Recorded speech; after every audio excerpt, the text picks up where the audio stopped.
प्रिय दर्शकों, आज हम आपके लिए एक ऐसी कहानी लेकर आए हैं जो आपके मन को आश्चर्य, रहस्य और गहरे विचारों के सागर में ले जाएगी।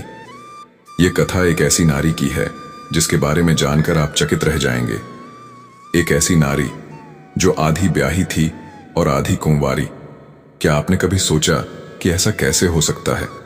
क्या कोई ऐसी कहानी हो सकती है जो प्रेम, समर्पण और वचन के ताने बाने में इस तरह बुनी जाए कि वह समय के पन्नों में छिप जाए, फिर भी युगों युगों तक जीवित रहे? ये कोई साधारण रहस्य नहीं, बल्कि रामायण की उस गहरी कथा का खुलासा है जो धर्म, कर्तव्य और विश्वास की मजबूत नींव पर खड़ी है। क्या राजमहलों की ऊंची दीवारों और जंगलों की गहरी छांव में कुछ ऐसी घटनाएं हुई जो कभी पूरी तरह सामने नहीं आईं? ये घटनाएं प्रेम, विश्वास और वचन की ऐसी परतों में लिपटी थीं जिन्हें समय ने ढक लिया, पर सत्य ने उन्हें हमेशा जीवित रखा। आज हम उस गूढ़ रहस्य को आपके सामने लाएंगे जो न केवल आपके हृदय को झकझोर देगा, बल्कि आपको रामायण को एक नए दृष्टिकोण से देखने के लिए प्रेरित करेगा। यह कहानी सिर्फ एक नारी की नहीं, बल्कि उस समर्पण की है जो प्रेम और धर्म की सीमाओं को चुनौती देता है। हम बात कर रहे हैं उस गंधर्व कन्या की जिसने एक राजा के वचन पर अटूट भरोसा किया और अपने प्रेम को तपस्या का रूप दे दिया। लेकिन क्या वह वचन निभाया गया? क्या उस नारी का समर्पण और प्रेम उसे वह सम्मान दिला सका जिसका वादा किया गया था? या वह राजमहल की सत्ता, कर्तव्यों और व्यस्तताओं के भंवर में कहीं खो गई? क्या आप जानना चाहते हैं कि कैसे एक नारी का त्याग और उसका अधूरा प्रेम रामायण की अमर गाथा का हिस्सा बना? तो हमारे साथ बने रहें, क्योंकि यह कथा आपके दिल को स्पर्श करेगी और आपको यह विचार करने पर मजबूर कर देगी कि सत्य कितना गहरा और मूल्यवान हो सकता है। तो आइए इस कथा की शुरुआत करते हैं, लेकिन उससे पहले आपसे एक नम्र अनुरोध है। रामायण में कहा गया है कि जो व्यक्ति किसी कथा, ज्ञान या धर्म की बात को अधूरा छोड़ देता है, वह अनजाने में अपूर्णता का भागी बन जाता है। अधूरी कथा एक अधूरे यज्ञ के समान है जो पुण्य के बजाय पाप का कारण बन सकती है। इसलिए मेरे प्रिय मित्रों, इस कहानी को अंत तक सुनें और कमेंट में जय श्री राम अवश्य लिखें। आखिर राजा दशरथ की वह कौन सी नारी थी जो आधी ब्याही और आधी कुंवारी थी? इसे हम एक अत्यंत ज्ञानवर्धक कहानी के माध्यम से समझेंगे। प्रिय दर्शकों, एक समय की बात है। रावण अपने पुष्पक विमान से आकाश में भ्रमण कर रहे थे। तभी उनकी दृष्टि एक ऐसी स्त्री पर पड़ी जो अपने दोषों के कारण अपने घर में अशांति फैला रही थी। वह अपने पति से झगड़ रही थी, जिसके चलते उसका पति बहुत दुखी और परेशान था। उस स्त्री के व्यवहार के कारण उनके घर में दरिद्रता का आलम था। आकाश में खड़े खड़े रावण ने यह भी देखा कि एक दूसरी स्त्री जो सदाचारी थी, अपने पति की सेवा करती थी और सच्चे मन से अपने परिवार की देखभाल करती थी, वह सुखी थी। उसके घर में धन संपत्ति की कोई कमी नहीं थी। रावण के मन में प्रश्न उठा, आखिर स्त्रियों में यह अंतर क्यों? कुछ स्त्रियां क्यों निर्धन और दुखी रहती हैं, जबकि कुछ को माता लक्ष्मी का प्रतीक माना जाता है, जिनके घर में कभी अभाव नहीं होता? इन विचारों में डूबे रावण को एक उपाय सूझा। वे सीधे माता लक्ष्मी के पास पहुंचे। माता लक्ष्मी ने रावण को देखकर पूछा, हे शिव भक्त रावण, आप आज मेरे पास किस उद्देश्य से आए हैं? रावण ने विनम्रता से कहा, हे माता, मैं आपके पास कुछ प्रश्नों के समाधान के लिए आया हूं। माता लक्ष्मी ने मुस्कुराते हुए कहा, बताइए रावण, आपके मन में कौन से प्रश्न हैं? मैं आपके सभी प्रश्नों का उत्तर अवश्य दूंगी। रावण बोले, हे माता, आज जब मैं आकाश मार्ग से गुजर रहा था, मैंने देखा कि एक स्त्री अपने घर में अशांति पैदा कर रही थी, जिसके कारण उसके घर में गरीबी का वास था। वहीं दूसरी ओर एक ऐसी स्त्री थी जो अपने पति और परिवार की सेवा में तत्पर थी, भगवान की भक्ति करती थी और उसके घर में सुख समृद्धि थी। मैं यह जानना चाहता हूं कि ऐसी कौन सी 5 विशेषताएं हैं जो किसी स्त्री में होने पर उसे आपके समान अर्थात लक्ष्मी का रूप माना जाता है। माता लक्ष्मी ने प्रसन्नता से कहा, हे रावण, तुमने यह प्रश्न पूछकर इस युग के लिए एक महत्वपूर्ण ज्ञान की मांग की है। यह प्रश्न सभी मनुष्यों के लिए उपयोगी है।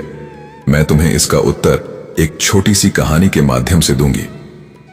रावण ने उत्साह से कहा, हे माता, कृपया वह कहानी सुनाइए। मैं इसे पूर्ण रूप से सुनूंगा और इसे विश्व भर में फैलाऊंगा। माता लक्ष्मी कहती हैं, हे रावण, उस बेटी ने अपने पिता को सारी बात बताई। उसने कहा, पिताजी, मेरे पति ने मुझ पर हाथ उठाया, उन्होंने मेरे गाल पर थप्पड़ मारा। अब मैं उनके साथ नहीं रहूंगी, मैं आपके पास ही रहूंगी। पिता ने कहा, बेटी, यह ठीक है कि तुम्हारे पति ने तुम पर हाथ उठाया, यह गलत है, लेकिन कोई विवाद एक तरफा नहीं होता। तुमने भी कुछ कहा होगा, सच बताओ क्या हुआ था। लेकिन उसने अपशब्द कहने की बात छिपा ली और बोली, पिताजी, मेरी कोई गलती नहीं थी। छोटी सी बात पर मेरे पति ने मुझे थप्पड़ मार दिया। अब मैं मर जाऊंगी, लेकिन उनके साथ वापस नहीं जाऊंगी। या तो मैं आपके पास रहूंगी या अपनी जान दे दूंगी। पिता ये सुनकर घबरा गए। उन्होंने सोचा, अगर मैं इससे ज्यादा पूछताछ करूंगा तो ये कुछ अनुचित कर सकती है। ये थक कर आई है, इसे आराम करने देना चाहिए। स्त्री ने रात भर आराम किया। अगले दिन पिता ने फिर पूछा, लेकिन वह अपनी गलती छिपाती रही और सारा दोष अपने पति पर डालती रही। पिता ने कहा, ठीक है बेटी, तुम यहीं रहो। अब वह स्त्री अपने मायके में रहने लगी। उधर ससुराल में उसकी सास ससुर ने सुबह देखा कि उनकी बहू घर पर नहीं है। उन्होंने अपने बेटे को बुलाया और पूछा, बेटा, तुम्हारी पत्नी कहाँ है? बेटे ने कहा, पिताजी, मेरा उससे झगड़ा हो गया। वह रात में बच्चों को लेकर अपने मायके चली गई। पिता ने पूछा, झगड़ा क्यों हुआ? बेटे ने जवाब दिया, पिताजी, छोटी सी बात बढ़ गई। पिता ने कहा, लेकिन वह तुम्हें छोड़कर क्यों चली गई? क्या तुमने उसके साथ कोई गलत व्यवहार किया? सच बताओ। बेटा बोला, पिताजी, मैंने उस पर गुस्से में थप्पड़ मार दिया। बस इसी बात पर वह नाराज होकर मायके चली गई। पिता ने पूछा, थप्पड़ क्यों मारा? बात क्या थी?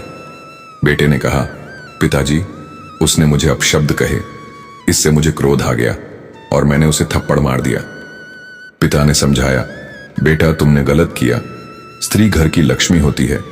जिस घर में स्त्री नहीं होती वह घर वीरान हो जाता है। वहां कोई भी अनहोनी हो सकती है। तुमने अपनी पत्नी के साथ गलत किया, इसलिए वह नाराज होकर मायके चली गई। जाओ, उसे वापस लाओ। मुझे अपनी बहू के बिना घर सूना लगता है। बेटा बोला, पिताजी, उसने मुझे अपशब्द कहे, मैं उसे कैसे बुलाऊं?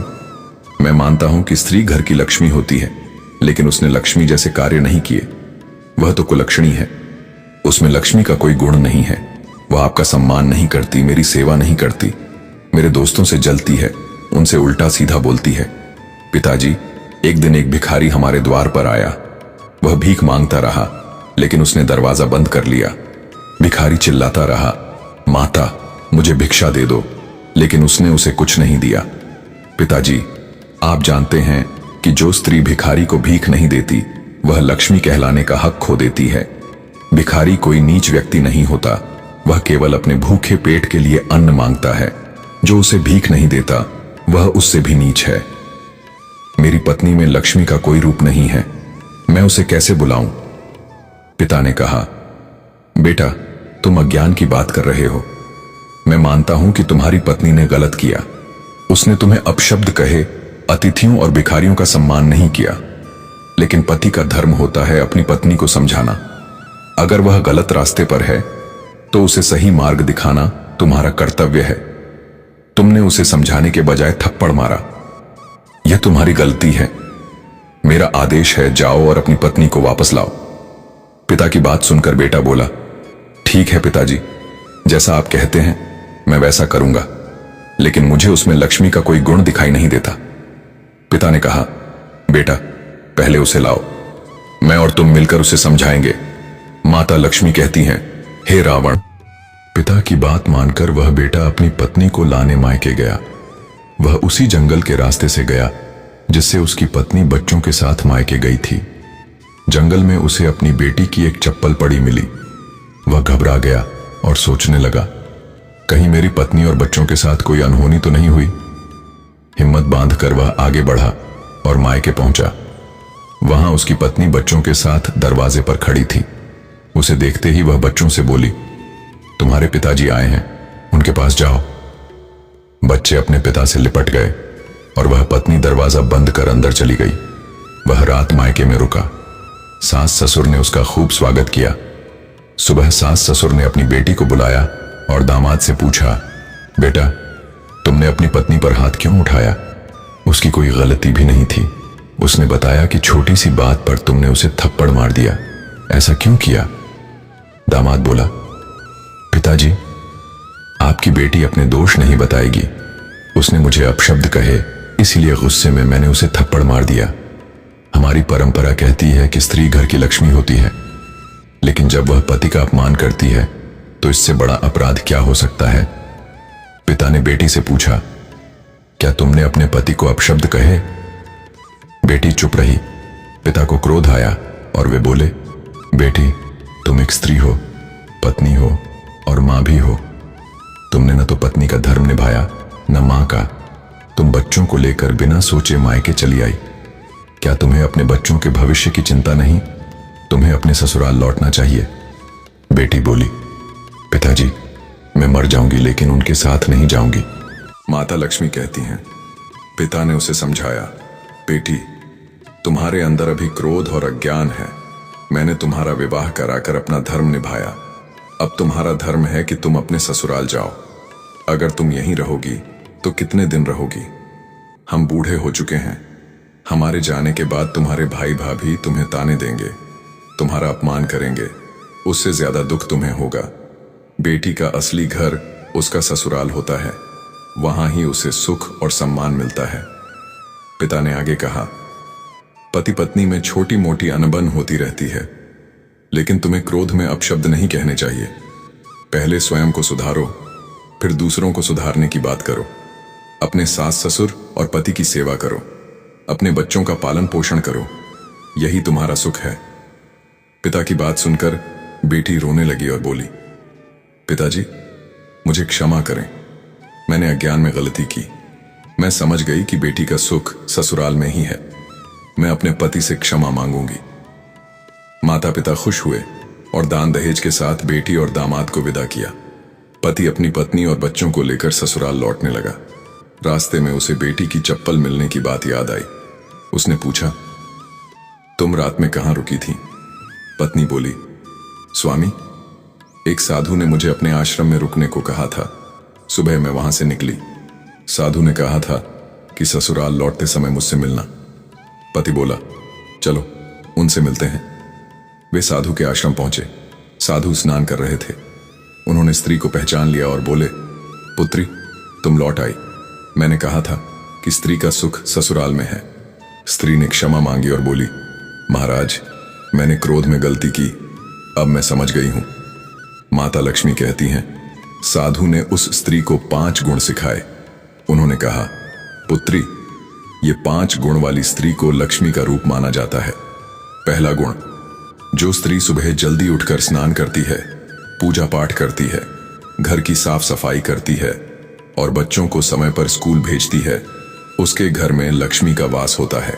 दूसरा गुण, जो स्त्री अपने पति, सास ससुर और बच्चों का ध्यान रखती है, उनकी जरूरतों का ख्याल रखती है, वह लक्ष्मी का रूप है।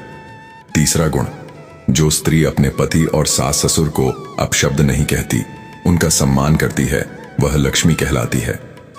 चौथा गुण, जो स्त्री अतिथियों का स्वागत करती है, भिखारियों को दान देती है, वह लक्ष्मी का रूप है। पांचवा गुण, जो स्त्री सुबह जल्दी उठकर घर की साफ सफाई करती है, बच्चों का ध्यान रखती है, वह लक्ष्मी का रूप है। स्त्री ने कहा, महाराज, मैं इन गुणों को अपनाऊंगी। साधु प्रसन्न हुए। स्त्री अपने पति के साथ ससुराल लौटी, सास ससुर से क्षमा मांगी और इन गुणों को अपनाकर सुखी जीवन जिया। माता लक्ष्मी ने रावण से कहा, हे रावण, ये 5 गुण वाली स्त्री मेरे समान है। उसके घर में सुख समृद्धि रहती है। रावण ने कहा, माता, आपने मुझे अमूल्य ज्ञान दिया। प्रिय दर्शकों, अब हम उस रहस्य को जानेंगे कि राजा दशरथ की वह नारी कौन थी जो आधी ब्याही और आधी कुंवारी थी। एक दिन अयोध्या के राजा दशरथ अपने शाही घोड़े पर सवार होकर जंगल में शिकार के लिए निकले। उनके चेहरे पर राजसी तेज था। उस समय शिकार राजाओं के लिए शक्ति और साहस का प्रतीक था, लेकिन उस दिन उन्हें कोई शिकार नहीं मिला। थकान और निराशा में वे एक बरगद के पेड़ की छांव में रुक गए। चारों ओर सन्नाटा था, केवल पत्तियों की सरसराहट सुनाई दे रही थी। दशरथ सोच में डूबे थे कि यह दिन व्यर्थ गया। तभी उनकी नजर एक अनुपम सुंदरी पर पड़ी, जो पेड़ों के बीच से निकल रही थी। वह मानो स्वर्ग की अप्सरा हो। दशरथ ने सोचा, इस खतरनाक जंगल में यह सुंदर कन्या अकेली कैसे है? उन्होंने पूछा, हे सुंदरी, तुम कौन हो? इस जंगल में क्या कर रही हो? कन्या ने मुस्कुराकर कहा, हे राजन, पहले आप बताइए, आप कौन हैं? आपकी वेशभूषा से लगता है कि आप कोई राजा हैं। दशरथ बोले, मैं अयोध्या का राजा दशरथ हूं, लेकिन तुम कौन हो? कन्या बोली, मैं गंधर्व कन्या सूर्यवंशी हूं। मेरे पिता ने मुझे स्वतंत्रता दी है कि मैं अपना जीवन साथी चुन सकूं। मैं उसी खोज में हूं। दशरथ ने कहा, तुम्हारे पिता ने तुम्हें इस खतरनाक जंगल में अकेले छोड़ दिया? सूर्यवंशी बोली, मेरे पिता मुझ पर भरोसा करते हैं और अब मैंने आपको देख लिया है। आप मेरे योग्य जीवन साथी हैं। दशरथ ने हंसकर कहा, तुम्हारा साहस प्रशंसनीय है, लेकिन मेरे कंधों पर अयोध्या की जिम्मेदारी है। सूर्यवंशी बोली, मैं आपके कर्तव्यों को समझती हूं, लेकिन मेरा मन आपको चुन चुका है। दशरथ ने कहा, मैं तुमसे विवाह के लिए तैयार हूं, लेकिन मुझे अयोध्या लौटकर बारात लानी होगी। सूर्यवंशी ने कहा, मैं इस बरगद के पेड़ के नीचे आपका इंतजार करूंगी, लेकिन मेरा एक वचन है, मेरा पुत्र ही अयोध्या का राजा बनेगा। दशरथ, जो तब संतानहीन थे, ने यह वचन दे दिया।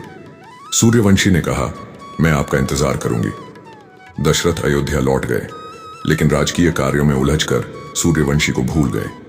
उनकी 3 रानियां, कौशल्या, सुमित्रा और कैकई, और अन्य रानियां उनके महल की शोभा थीं। सूर्यवंशी का ख्याल उनके मन से निकल गया। सूर्यवंशी बरगद के पेड़ के नीचे इंतजार करती रही। दिन बीतते गए और उसका मन निराशा से भर गया। उसने तपस्या शुरू की और अपने प्राण त्याग दिए। मुनि विश्वामित्र ने यह देखा और उसकी हड्डियों से एक जोड़ी खड़ाऊ बनवाई। उन्होंने इसे मुनि गौतम को सौंपा ताकि इसे योग्य व्यक्ति को दिया जाए। समय बीता और राम का जन्म हुआ। कैकई के कहने पर उन्हें 14 वर्ष का वनवास मिला। राम, सीता और लक्ष्मण मुनि गौतम के आश्रम पहुंचे। वहां माता अनुसूया ने सीता को उपदेश दिए। मुनि गौतम ने राम को खड़ाऊ सौंपकर कहा, इनका विशेष महत्व है। राम ने खड़ाऊ लक्ष्मण को दी और कहा, इन्हें सम्मान के साथ रखो। चित्रकूट में रहते हुए राम को भरत ने देखा और अयोध्या लौटने का अनुरोध किया। राम ने कहा, पिताजी का वचन मेरा धर्म है, तुम अयोध्या संभालो। भरत बोले, मैं आपके बिना गद्दी पर नहीं बैठ सकता। राम ने कहा, तुम मेरी खड़ाऊ को सिंहासन पर रखकर राज्य चलाओ। भरत ने खड़ाऊ स्वीकार की और नंदीग्राम में तपस्वी जीवन जीते हुए खड़ाऊ की पूजा की। तो दोस्तों, यही थी गंधर्व कन्या सूर्यवंशी, जो आधी ब्याही और आधी कुंवारी थी। उसका विवाह गंधर्व रीति से हुआ, लेकिन वैदिक रीति से पूर्ण नहीं हुआ। उसका त्याग खड़ाऊ के रूप में अमर हुआ और राम ने उसका वचन निभाया। वीडियो को शेयर करके द स्पिरिचुअल चैनल को सब्सक्राइब करें। कमेंट में जय श्री राम जरूर लिखें। जय श्री राम।